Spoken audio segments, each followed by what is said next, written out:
लेकिन एक सहाबा का अमल देखें आप, हम सहाबा के अमल से भी तो सीखें ना कि क्यों हलाल और हराम की तमीज़ सहाबा कैसे करते थे। ये दो तरह की हदीसें आती हैं, एक अबू दरदा और एक हज़रत अबू दुजाना रदी अल्लाह तआला अन्हुमा, दोनों के बारे में। आज हम अबू दरदा रदी अल्लाह तआला अन्हु की बहुत बड़े आलिम थे और बहुत बड़े जलील कदर साहबी, उनकी हदीस को लेते हैं। वो थोड़ी तवील हदीस है, फिर किसी मौजू पर करेंगे। आपकी एक आदत शरीफा कुछ अरसे से फजर की नमाज में सबने देखी, नोट की, कुछ अरसे से, शुरू से नहीं, कुछ अरसे से, कि जैसे ही मेरे आका अलैहिस्सलाम फजर का सलाम फेरते, साहबा देखते ये उठते सीधे दरवाजे के बाहर। कभी ऐसा नहीं होता कि हुजूर अलैहिस्सलाम की दुआ में कोई सहाबी शामिल ना हो, तसव्वुर नहीं, तसव्वुर करें ना, हमारा भी कभी कभी होता है ना, कभी कभी हम नमाज पढ़ रहे हैं, फजर पढ़ी हमने, सलाम फेरा और चला गया कोई बंदा, तो हम समझते क्या है, यकीनी तौर पर उसका जॉब का मामला है, इसका कोई अहम मसला है कि वो जल्दी से चला जाता फ़ौरन, हम समझते। लेकिन वहाँ तो साहबा कोई उठता ही नहीं था, वहाँ तो कोई ऐसा जॉब का भी मामला नहीं था, और अबू दरदा उठते चले जाते कुछ दिनों से। तो आखिर साहबा ने अर्ज़ की, या रसूलुल्लाह सल्लल्लाहु अलैहि वसल्लम, आप जब सलाम फेरते हैं तो कोई तो नहीं उठता, लेकिन अबू दरदा क्या करते हैं, फ़ौरन सलाम फेर के घर निकल जाते हैं, दुआ में शामिल नहीं होते। अच्छा, तुमने पहले नहीं बताया। आपने अबू दरदा रदी अल्लाह तआला अन्हु को बुलाया और फरमाया, अबू दरदा, क्या हमारी दुआ तुझे अच्छी नहीं लगती कि तू नमाज के बाद हमारी दुआ में शामिल नहीं होता? अल्लाह अकबर, कदमों में हाथ रख लिया, रसूलुल्लाह खुदा की कसम ऐसा नहीं है। सुनना आप, अल्लाह अकबर, कसबे हाल औलाद की परवरिश करने वालों सुनो, नेक माल से, रिस्क हलाल से हाथ पकड़ लिए सरकार अलैहि सलाम ने। बोला, क्यों अबू दरदा, तो फिर क्यों चले जाते हो? बोले, या रसूलुल्लाह एक मसला है। बोले, क्या? आजकल मदीने पाक में बड़ी तेज हवा चल रही है। बोला, हाँ ये तो है, सुबह बहुत तेज हवा चलती है, कहीं दरख्त भी उड़ जाते हैं इस मामले में। हाँ, सुबह सुबह। बोले, होता ऐसा है कि मेरे घर के पड़ोस में एक दरख्त है किसी का, उसका झुकाव थोड़ा मेरे सहन की तरफ है, तो जब तेज हवा चलती है ना तो खजूरें मेरे सहन में भी गिर जाती हैं, अपने सहन में गिरती हैं, कुछ तो गिर जाती हैं। और मैं जब नमाज के लिए आता हूं, मुझे डर लगता है कहीं मेरे बच्चे उठकर वो खजूर ना खा लें। अंदाजा कीजिए क्या हमने सोचा इस बात को। हो नबी अलैहिस्सलाम ने मुस्कुराए, बोले, हाँ, बोले बात तो तेरी सही है, अगर उन्होंने खा लिया तो फिर निवाला मेरा मांगा हुआ तो नहीं ना, तो क्या खा लिया बच्चों ने, क्या पता, खाने के बाद तो मुझे नहीं पता ना उसके निवाले का क्या मामला है। खा लिया, वो बताया ना, तो भी इसके पेट में गया ना हराम बजाय, बिन पूछे। इसे कभी तफसील लंबी है इसकी। खैर, सरकार अलैहिस्सलाम सीने से लगा और फरमाया, खुदा की कसम तुझसे अल्लाह भी राजी और अल्लाह का रसूल भी राजी है। तो ऐसा रिस्क की तमन्ना कीजिए। अब देखिए, हजरत अबू बकर सिद्दीक रदी अल्लाह तआला अन्हु, अल्लाह से सरकार अलैहिस्सलाम ने फरमाया, ए सिद्दीक, ए अबू बकर, 3 चीज़ों को लाजिम कर ले। सुनिए गौर से, ये थोड़ी इस्लाह की बात है। 3 चीज़ों को लाजिम कर ले, अल्लाह तुझको अपने पर लाजिम कर लेगा। मतलब अल्लाह तुझसे मुहिब, तेरा मेहरबान हो जाएगा, तुझसे मोहब्बत करने लगेगा। 3 चीज़ों को लाजिम कर ले। नंबर 1, सरकार अलैहिस्सलाम फरमा रहे, माफ़ करना सीख दूसरों को। अल्लाह अकबर। पहली चीज़ क्या फरमाई? दूसरों को माफ़ करना सीखो, कोई गलती कर ले उसको माफ़ कर दिया कर। दूसरी चीज़ सरकार ने फरमाई, खैरात अल्लाह की राह में कसरत से किया कर, सदका किया कर, लाजिम कर ले। तीसरी चीज़ फरमाई मेरे नबी अलैहिस्सलाम ने कि दुनिया के लोगों के सामने हाथ ना फैला, मखलूक से ना मांग, मांगना है अल्लाह से मांग, मखलूक से ना मांगे। 3 चीज़ें। 3 चीज़ों की तफसील मुख्तसर ये सुने आप कि माफ़ करना, आए है क्या अमल है।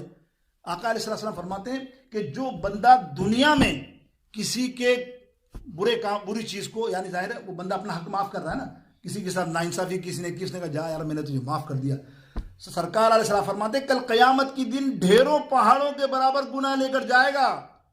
जब ये इसकी आदत होगी, अल्लाह फरमाएगा, तू तो माफ़ करने वाला था, तू तो मेरी सिफ्त वाला है, तो तेरे कितने भी गुनाह हो मैं उसको नहीं देखता, जो सब तू करता था आज मैं तेरे गुनाहों को भी माफ़ करता हूँ। अल्लाह तेरे सारे गुनाहों को कल हशर में माफ़ फरमा देगा। अब ये माफ़ फरमाने देगा। उसके अलावा फरमाया, और भी बहुत सारी मिसालें हैं, टाइम नहीं, लेकिन हदीस से बहुत सारी इस किस्म की हैं कि सहाबा माफ़ कर दिया करते थे।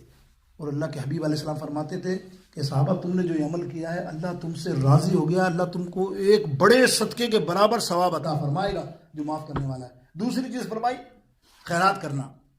अल्लाह की राह में खैरात करना, हम बड़े थोड़े से इस मामले में सुस्त है, कर दिया करो, जब भी हो मौका डाल दिया करो। ये तुम्हारा बैंक बैलेंस, बैंक अकाउंट है जो बड़ी बेहतरीन तरीके से अल्लाह परवरिश फरमाकर तुमको जब रोज़े क़यामत देगा ना, तुम बोलोगे मैंने सारी ज़िंदगी अपने पैसे रख के अपनी औलादों को दे दिया, क्या करा उन्होंने, उड़ा दिए, काश के मैं वो डाल ही देता अल्लाह की राह के अंदर, तो आज ये पहाड़ तुम्हारे पास होता और तुम्हारे गुनाह नीचे हो जाते सारे, चाहे कितने बड़ा गिनो। अल्लाह परवरिश फरमाता है बिल्कुल जैसे बकरी का बच्चे को आप पालते हो, जवान करते हो, तुम्हारे इन खैरात सदकात को जो अल्लाह की राह में देते हो मेरे दोस्तों, इसीलिए फरमाना एक के बदले कितने मिलते हैं, 10। अल्लाह ताला एक के बदले 10 अता फरमाता है। इमाम बसरी रहमतुल्लाह ताला का वाक़या मशहूर है। एक दिन वो रोटी लेकर जा रहे थे कि रास्ते में एक साइल मिल गया, उसने तकाजा किया, आपने वो रोटी इसको दे दी। घर आ गए, शाम तक कुछ नहीं, मुरीदीन अकीदतमंद बैठे थे, तो इतने में किसी ने साइल ने किसी दरवाजे में आवाज़ लगाई, यहाँ हसन रहता है, हसन रहते हैं। सबने कहाँ रहते हैं, बोले ये रोटी भेजी है किसी ने। 9 रोटी थी उसमें, कितनी थी, 9 रोटी थी भेजी हैं। और उन्होंने इमाम को फरमाया, इमाम ये कोई बंदा आपके लिए 9 रोटी लेकर आया। इमाम ने फरमाया नहीं वल्लाह ये मेरी रोटी नहीं है, इसको पूछ, मैं हसन वो नहीं हूँ, आराम से तहकीकात करें कि होगा कोई दूसरा, ये मेरी रोटी नहीं है, दावा देखो ये मेरी रोटी नहीं है। वो बंदा जब तलाश करा तो वाकई इसको पड़ोस में कोई दूसरा हसन था, उसकी रोटी थी, उसको दी। थोड़ी देर के बाद कुछ और साहिल आया, सुनो एक के बदले 10 अल्लाह देता है। ये देखो प्रैक्टिकल, एक नहीं कई हदीसें हैं, हुजूर का फरमान है, अल्लाह हुजूर अलैहिस्सलाम का फरमान है। मौला अली की कई हदीसें हैं, मौला अली को एक के बदले 10 नहीं 50 मिले, 100 मिले। हुजूर ने, मौला अली ने करके दिखाया रज़ी अल्लाह ताला ने, और बताया कि देखो अल्लाह मुझे कैसे देता है, और अल्लाह ने जिब्रील के जरिए ऐसा अमल किया। तो हुआ क्या, इतने में एक बंदा और आया और कहा यहाँ हसन है, बोले क्या, ये किसी ने 10 रोटी इनको भेजी है। इमाम हसन बसरी फरमाते ये मेरी है। सब हैरान हो गए, ये आपने कैसे दावा किया, उन 9 वाले को भगा दिया और ये भी हसन कह रहा है आपने इसको ले लिया। बोले इसलिए कि अल्लाह का वादा है, अल्लाह फरमाता तुम मेरे पीछे 1 दो मैं तुम्हें 10 दूंगा। तो ये 10 रोटी वही है जो सही है, जो अल्लाह की तरफ से मुझे अता हुई। मेरे दोस्तों खैरात किया करो, देखो लाजिम कर लो, ये फरमाया सरकार ने, सही नजदीक करो। अब तीसरी चीज फरमाई, दुनिया के लोगों से हाथ ना फैलाओ। हमारा यह बहुत सारा मामला है, मैं तो आज ये कहूँगा ना, गदागर भिखारी हट्टे कट्टे मेहनत कर सकते हैं, लेकिन क्योंकि माल आसानी से मिल जाता मांगने में, तो वो मांगते हैं। हालांकि मांगना, नबी अलैहिस्सलाम ने मौला अली को फरमाया है, अली कभी दुनिया वालों से ना मांगना।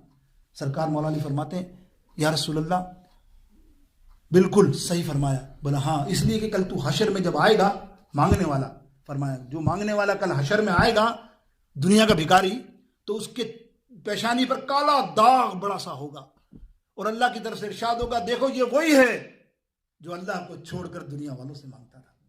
कितनी बदनामी है, देखो मांगना। और भी बहुत सारी इसकी रवायतें हैं, मौजूद हैं ना मांगने वाले के लिए। मैंने कहा मांगना एक हैब है, जाहिर है भिखारी एक हैब है। नबी अलैहिस्सलाम के ज़माने में सुनो एक हदीस, नबी अलैहिस्सलाम के ज़माने में एक शख्स गदागिरी मांग रहा था लोगों से। आका अलैहिस्सलाम देखा तो कहा तुम मेरे साथ आओ, उसको साथ लेकर आ गए, साहबा मौजूद थे। फरमाया तू क्यों मांगता है, अच्छा खासा जवान है, मेहनत कर, काम कर। बोले यार रसूलल्लाह बहुत गरीब हूँ। फिर वो जो उनकी मसले होते हैं, बात यही होती ना, खाने को कुछ नहीं है, अभी तक मेरे बच्चों ने कुछ नहीं खाया, ये कहा। सरकार ने फरमाया अच्छा ठीक है, तेरे घर में है क्या अभी? बोले कुछ भी नहीं है। अरे कुछ तो होगा। बोला हाँ, एक पीतल की चीज़ है, इसी तरह की कोई चीज़ है। बोले जा ले आ। सुनो मेरे दोस्तों, मेरे आका अलैहिस्सलाम किस कदर रिस्क के हलाल पर जोर है। वो लेकर आया एक लकड़ी या पीतल की चीज़। तो नबी अलैहिस्सलाम ने साहबा से फरमाया कोई है इसको खरीदने वाला? एक साहब ने कहा या रसूलल्लाह 1 दिरहम में देता हूँ। बोले सरकार ने फरमाया नहीं, मुझे 2 दिरहम चाहिए। दूसरे साहब ने कहा या रसूलल्लाह ये लीजिए, और वो ले ली चीज़। वो 2 दिरहम लेकर आपने उस बंदे को बुलाया, इधर आओ, ये 1 दिरहम का तो तुम राशन लोगे, खाना लोगे, अपने घर वालों को खिलाओगे अभी जाकर, और 1 दिरहम से लकड़ी लाओ और कुल्हाड़ी की धार लेकर आओ मेरे पास। 1 दिरहम से वो गया और लकड़ी और कुल्हाड़ी लाया। नबी अलैहिस्सलाम ने अपने दस्ते मुबारक से उस कुल्हाड़ी को लगाया।